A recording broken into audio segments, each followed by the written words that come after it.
지난주 증언 제목이 봉헌이었는데 오늘 증언 제목은 성전입니다.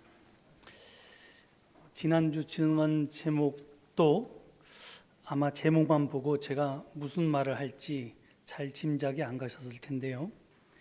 오늘 성전이라는 제목만 가지고도 제가 오늘 무슨 말을 할지 짐작이 잘 안 되실 줄 압니다. 사실 제목을 정할 때만 해도 저 역시 그랬습니다. 이 본문을 읽고 난 다음에 무슨 말을 전해야 하나 막막했습니다. 원래 성서일과표가 제시한 오늘의 복음 말씀은 마가복음 13장 1절로 8절입니다. 거기를 보면 오늘 우리가 본문으로 책한 그 1, 2절에는 그 성전 파괴에 대한 예수님의 예언이 나오고요. 그리고 이어지는 3절에서 8절에는 성전 파괴가 임박할 때 그 징조를 주제로 한 예수님과 제자들의 대화가 나옵니다. 그리고 이 이야기에서 성전 파괴는 종말의 시작과 연결되어 있습니다. 학자들은 마가복음 13장을 작은 묵시록, 소묵시록이라고 부릅니다. 그 주제가 종말이기 때문입니다. 그런데 전통적으로 다음 주일인 대림절 첫 번째 주일의 주제가 바로 종말입니다. 그 주일에는 좋든 싫든 항상 종말에 대해서 설교하게 되어 있습니다. 따라서 오늘 종말에 대해서 다룰 수는 없고, 그래서 이 두 부분 중에 앞에 부분 성전 파괴 문제를 다루기로 했습니다. 그런데 그렇게 마음을 정하고 보니까 여러분의 이해를 높이기 위해서 연관된 본문을 추가하는 것이 좋겠다 싶었습니다. 그래서 원래 렉셔너리 성서일과표에는 없지만 마가복음 11장 15절에서 18절도 함께 읽었습니다. 그리고 여기에서부터 오늘의 증언을 풀어나가고자 합니다.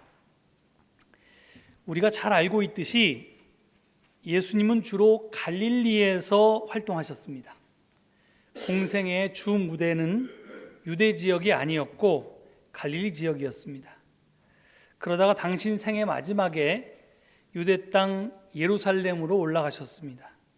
그리고 거기서 죽임을 당하셨습니다. 그렇다면 예수님은 왜 예루살렘에 올라가셨을까요? 지금껏 교회는 그 이유가 우리 죄를 대신 지고 십자가에 달려 돌아가심으로써 인류를 구속하기 위해서라고 가르쳐 왔습니다. 그러니까 예수님은 죽기 위해서 예루살렘에 올라가셨다는 것입니다. 하지만 그것은 십자가 사건에 대한 교회의 해석이고 역사적 사실은 아닙니다.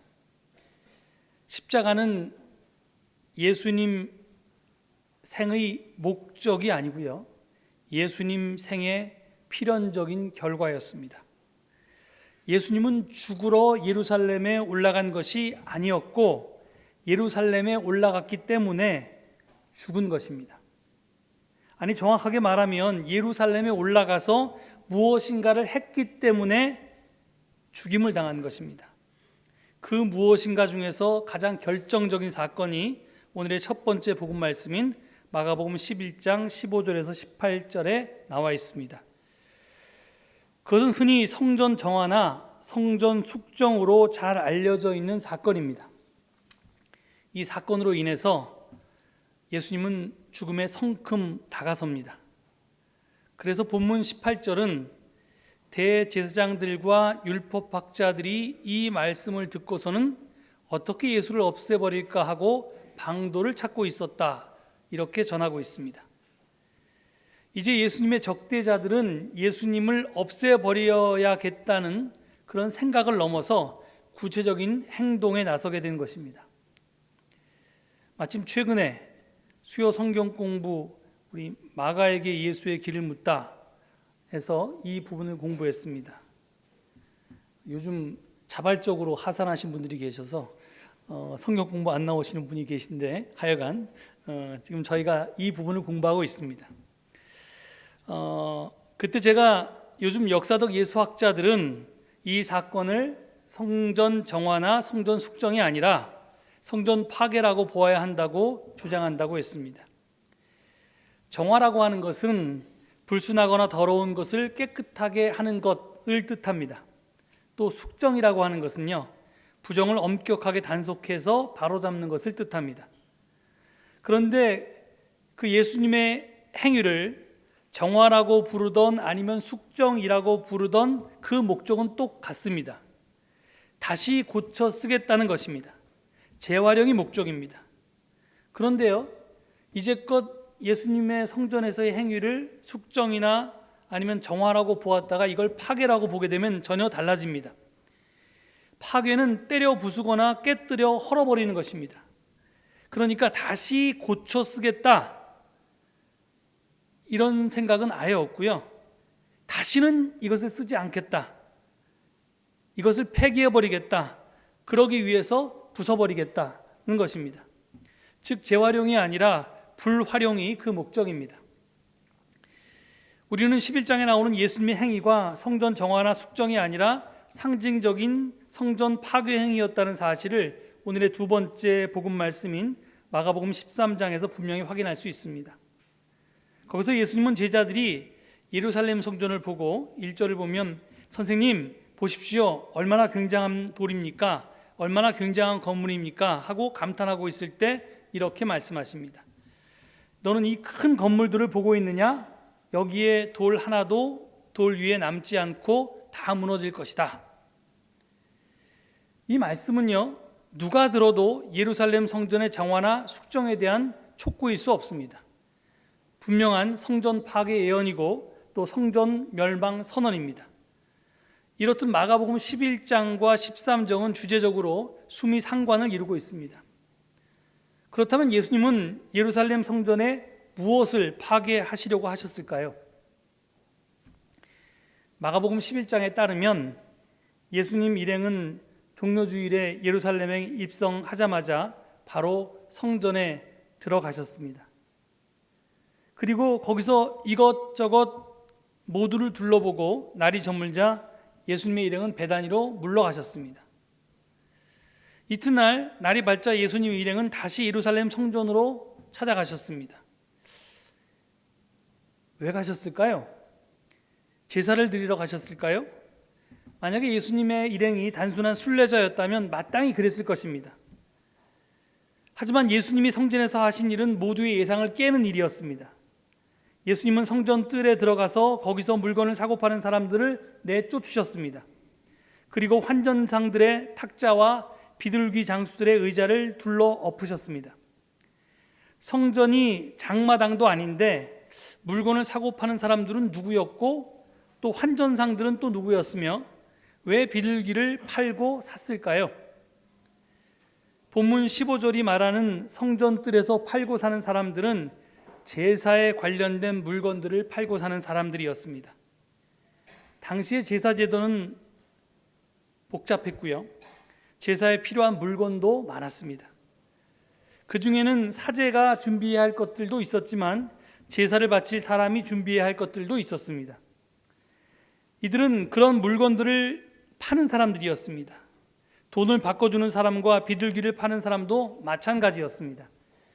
성전에는 성전에서만 통용되는 화폐가 따로 있었습니다.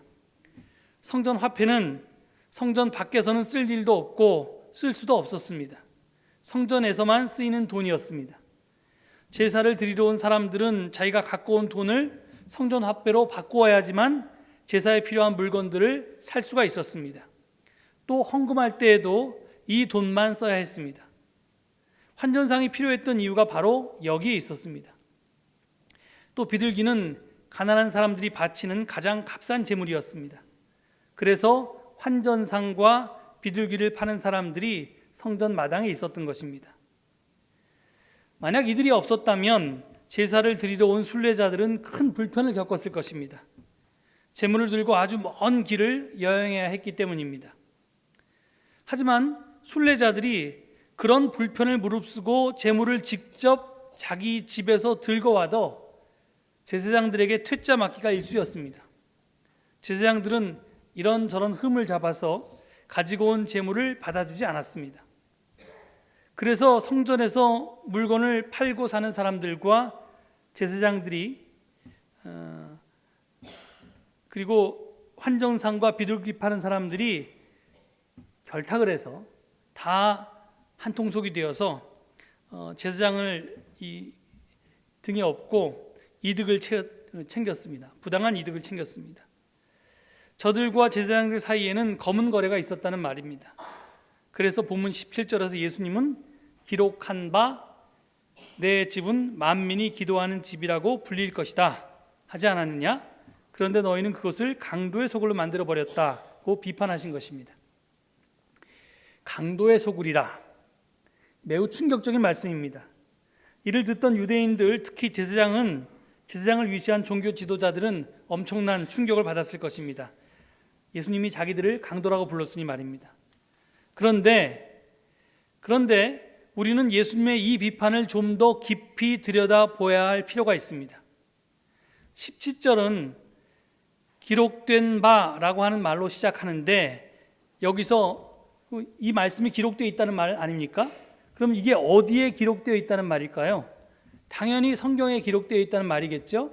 당시의 성경은 신약 성경이 아직 없었을 때니까 구약 성경뿐이었습니다. 그러니까 구약 성경을 가리킬 텐데, 그렇다면 구약 성경 어디에 성전은 기도하는 집이라고 하는 말씀이 있었을까요? 딱 한 군데 있는데요. 이사야서 56장 7절이 바로 그것입니다. 거기를 보면 나의 집은 만민이 모여 기도하는 집이라고 불릴 것이다 라는 말씀이 나옵니다.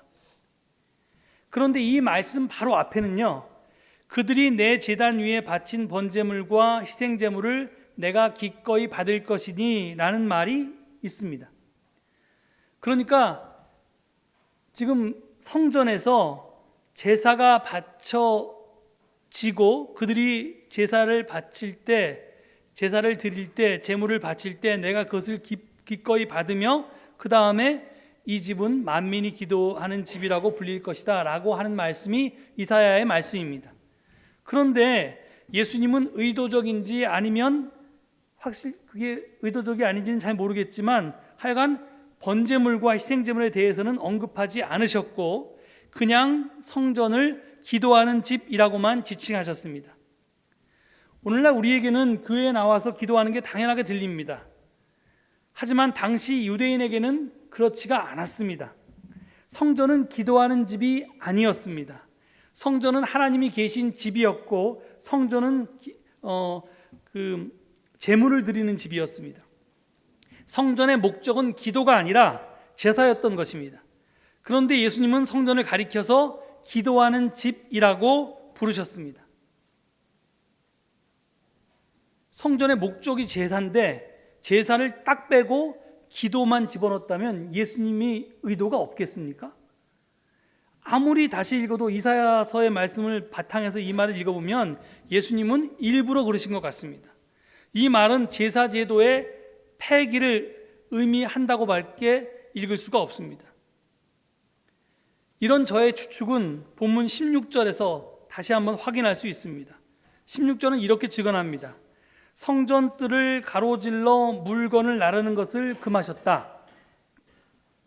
그래서 여기서 한국말로 물건이라고 되어 있으니까 우리가 이 성전 장사꾼들이 팔 물건들, 재물들을 이렇게 성전 뜰을 가로질러서 옮기고 나르는 것을 상상할 수 있는데요. 이 성경 원어를 보면 이 물건이라고 하는 것은 그냥 물건이 아닙니다. 제사에 쓰이는 제기입니다. 그러니까 예수님은 성전뜰에서 장사꾼들을 내쫓고 환전상인과 비둘기 상인들의 상과 의자를 뒤엎으셨을 뿐만이 아니라 성전뜰을 가로질러서 제기를 나르는 것까지 금하셨던 것입니다. 굉장히 뜬금없이 들리지 않습니까? 도대체 이게 무슨 말입니까? 도대체 제사가 드려지는 곳에서 제기를 나르지 않으면 어떻게 되겠습니까? 제사를 드릴 수가 없습니다. 그래서 예수님은 지금 성전에서 제기를 들고 다니는 것을 금지하셨다는 말인데요. 물론 예수님이 금지하셨다고 해서 그들이 예수님의 말대로 행했을 리는 없지만 그래도 이 짧은 한마디에 성전과 성전제도 그리고 거기서 벌어지는 모든 일들에 대한 예수님의 기본적인 입장이 분명하게 드러나 있습니다. 예수님은 성전에서 행해지는 모든 행위를 금하셨던 것입니다. 성전에서 행해지는 가장 중요한 일은 제사를 드리는 일입니다. 예수님은 성전에서 물건을 사고 팔거나 환전을 하거나 비둘기를 파는 일만 금하신 것이 아니었습니다. 제사를 드리는 행위 그 자체를 금하셨던 것입니다. 제사를 왜 드립니까? 제사를 드리는 목적이 무엇이었습니까?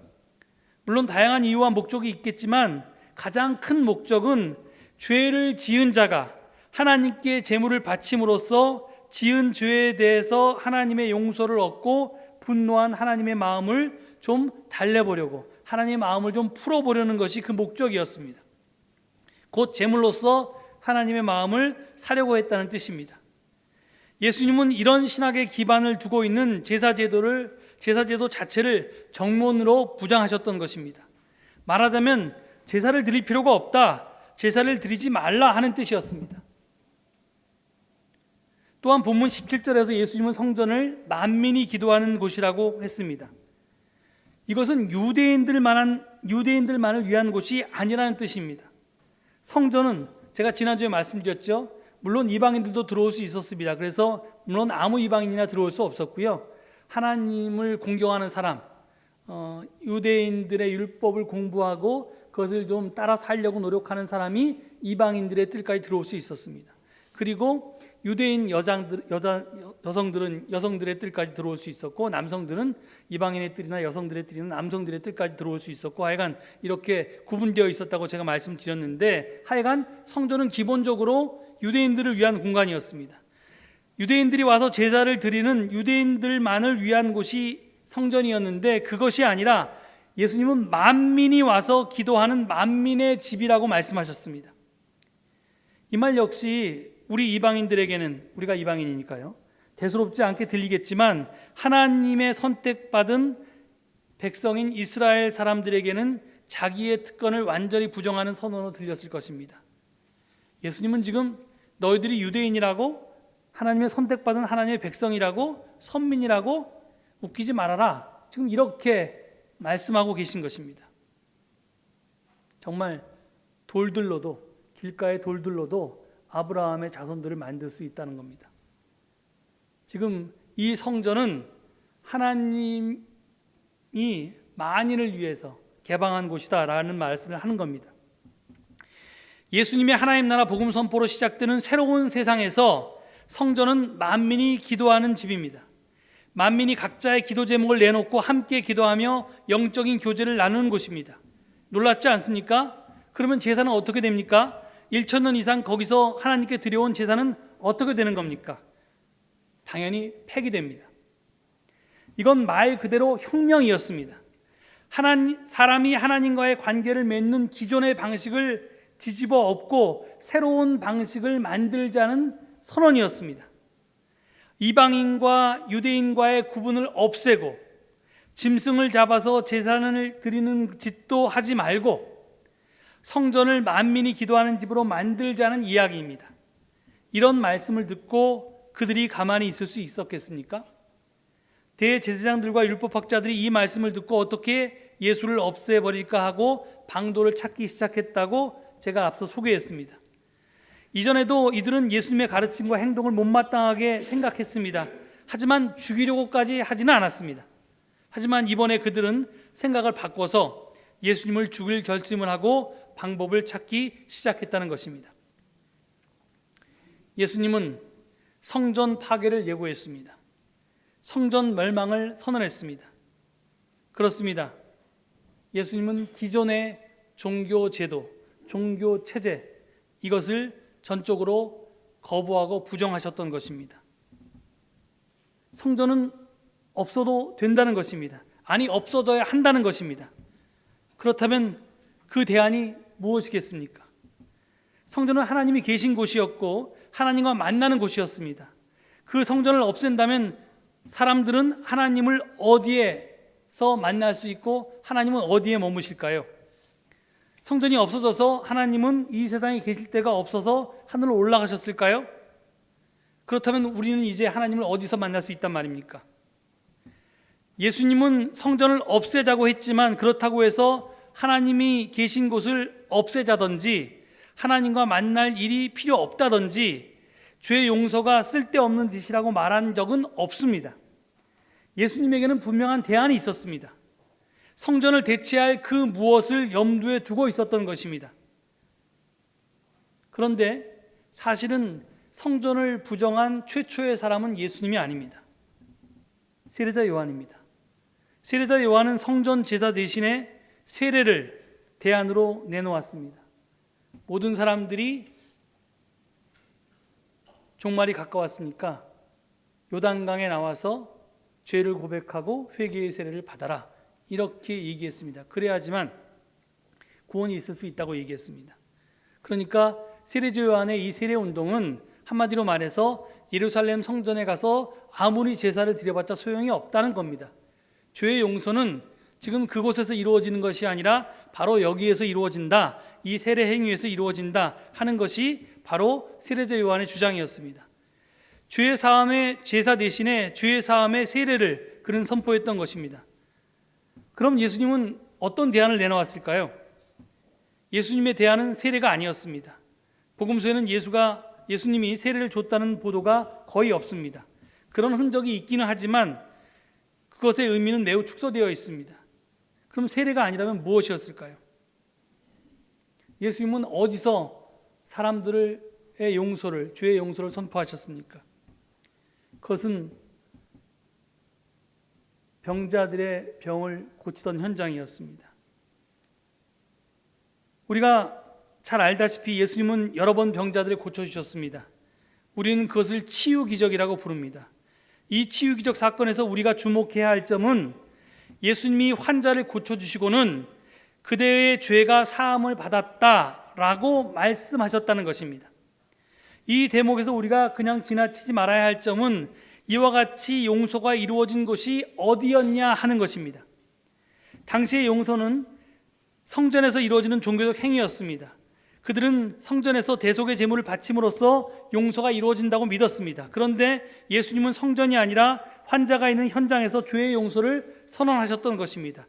그곳이 길가가 됐든 저작거리가 됐든 누구의 집이 됐든 예수님은 상관하지 않았습니다. 성전을 통하지 않고 죄인을 직접 용서하신 예수님의 행위는 정말로 파격적인 것이었습니다. 그것은 파격적인 동시에 창조적인 행위였습니다. 기존의 종교 제도에 대해서는 파괴적이었고 사람의 영혼에 대해서는 충격적일 정도로 창조적인 행위였습니다. 이로써 우리는 확인할 수 있습니다. 예수님의 말씀과 행위에 의해서 신앙의 중심이 옮겨지고 있다는 사실 말입니다. 신앙의 중심은 성전이라고 하는 공간에서 하나님과의 만남이라고 하는 관계로 옮겨지고 있었습니다.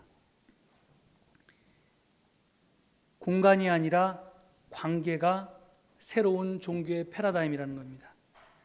앞서 예수님은 하나님 나라 복음 선포로 시작되는 새로운 성전에서, 새로운 세상에서 성전은 만민이 기도하는 집이라고 했습니다. 그렇습니다. 제사가 행해지는 곳은 정해져 있습니다. 딱 예루살렘 성전에서만 제사가 드려지게 되어 있습니다. 하지만 기도는 어디에서든지 할 수 있습니다.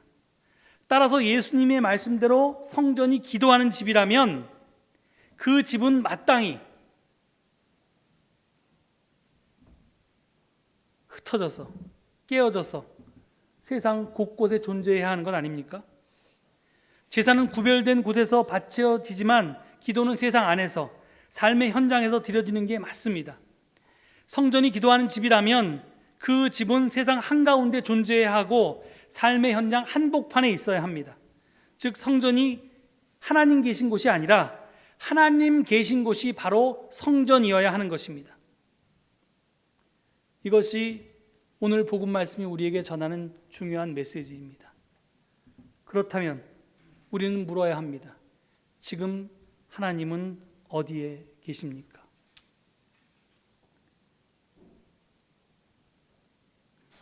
마태복음 25장 최후의 심판 비유에서 하나님은 배고픈 자, 목마른 자, 헐벗은 자, 병든 자, 감옥에 갇힌 자와 당신을 동일시하셨습니다. 하나님은 이 말대로라면 지금도 고통의 현장에 계십니다. 눈물의 자리에 하나님이 계십니다. 도저히 혼자 힘으로는 그 문제를 해결할 수 없어서 간절히 도움을 바라는, 구원을 간구하는 사람들이 있는 곳에 계십니다. 그렇다면 우리는 과연 그곳에 있습니까? 사도 바울은 여러 편지에서 우리 몸이 하나님의 성전이라고 했습니다. 우리 몸이 하나님의 성전이라는 겁니다. 새로운 성전을 바울은 그렇게 해석했습니다. 근데 여기서 우리라고 하는 것은요, 나 개인을 뜻하지 않습니다. 물론 내 몸 안에 예수님이 살아계시다. 그래서 바울이 나는 이제 내가 사는 것이 아니고 나는 십자가 달려 예수와 함께 죽었고 내 속에서 그리스도가 산다 해서 내 개인 속에 예수 그리스도가 산다는 뜻으로도 이야기한 적이 있지만, 사실은 그것보다 더 중요한 바울의 주장은요, 그것보다는 우리라고 하는 공동체 속에 하나님이 계시다는 얘기입니다. 여기서 그 고린도전서 3장 16절 17절에 바울은 이렇게 얘기했습니다. 여러분은 하나님의 성전이며 하나님의 성령이 여러분 안에 거하신다는 것을 알지 못합니까? 누구든지 하나님의 성전을 파괴하면 하나님께서도 그 사람을 멸하실 것입니다. 하나님의 성전은 거룩합니다. 여러분은 하나님의 성전입니다. 제가 아까 얘기했습니다. 이것은 개인을 뜻하기도 하지만 그것을 넘어서 보통은 교회 공동체를 지칭하는 말로 쓰였습니다. 교회는 예배당이 아닙니다. 하나님 나라를 이 땅에 확장시키기 위해서 애쓰고 노력하는 사람들이 함께 모인 공동체입니다. 거기서 사람들은 함께 울고 함께 웃고 함께 앞에서 밀어주고 뒤에서 끌어주면서 서로의 부족한 점을 채워나갑니다. 그럼 그곳에서 서로를 위로하고요, 서로를 사랑하고요, 격려하고요, 그러다 보면 기적도 일어납니다. 그리고 그 속에서 참다운 하나님 나라의 기쁨도 발견합니다. 그리고 그것을 점점 자기들만 그것을 누리는 게 아니라 그것을 점점 공동체 밖으로 확대해 나가는 것이 바로 하나님 나라 운동이고 바로 교회의 본질입니다. 나눔과 섬김의 자리가 바로 교회 공동체이고 이 교회 공동체가 하나님이 머무시는 성전이라는 겁니다. 그럼 또 바울은 우리에게 질문합니다. 과연 이 서울 제1교회에는 그런 나눔과 섬김이 있습니까? 우리 속에 진정한 사귐이 있고 진정한 사랑이 있고 서로를 위한 격려와 희생이 있습니까? 남의 일을 내 일처럼 울어주고 함께 기쁜 일이 있을 때 기뻐해주는 진정 우리는 그런 공동체입니까? 지금 예수님이 기존의 예루살렘 성전을 파괴를 예언하시고 멸망을 선언하시고 새로운 종교적인 패러다임을 제시했다고 했습니다. 지금 우리에게도 예수님이 오신다면 똑같은 질문을 던지실 것입니다. 너의 성전은 계속되어야 하느냐? 아니면 파괴되거나 멸망되어야 하느냐? 우리는 이 질문에 정직하게 대답할 수 있어야 합니다.